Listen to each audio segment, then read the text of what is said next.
क्रिस्का recording studio Ekangar सराय।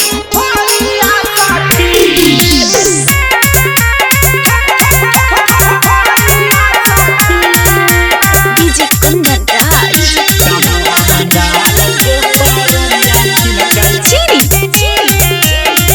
Presented by Kriska films. रातिया में पी के अइलै कोढ़िया सखी गे, रातिया में पी के अइलै कोढ़िया सखी, समूह में डाल के पारोरिया छिलकै थोरिया सखी, समूह में डाल के पारोरिया छिलकै थोरिया सखी।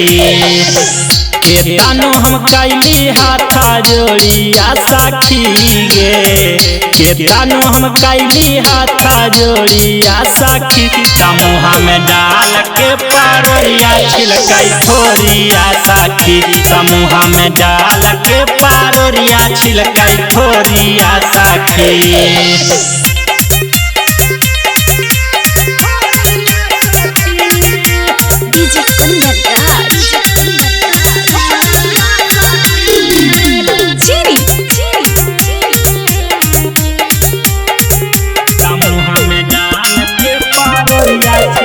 थोरिया सखी समूह में डाल के पारोरिया छिलकै थोरिया सखी।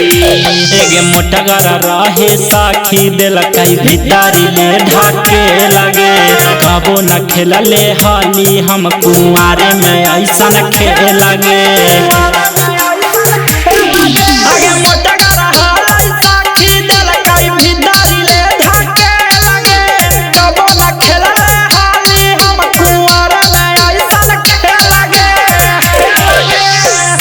बना सुतैबै अपना जोरिया सखी गे, बना सुतैबै अपना जोरिया सखी, समूह में डाल के पारोरिया छिलकै थोरिया सखी, समूह में डाल के पारोरिया छिलकै थोरिया सखी।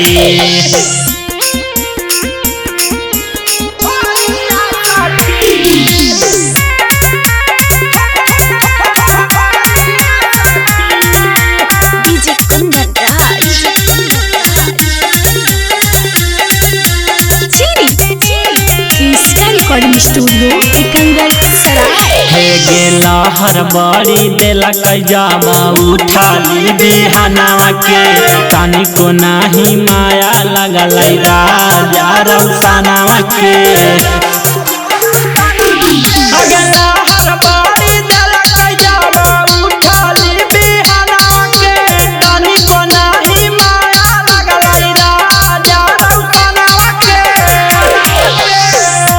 राजू न खोलिए के डोरिया सखी गे, राजू न खोलिए के डोरिया सखी, समूह में डाल के पारोरिया छिलकै थोरिया सखी, समूह में डाल के पारोरिया छिलकै थोरिया सखी। क्रिस्का रिकॉर्डिंग स्टूडियो एकंगर सराय।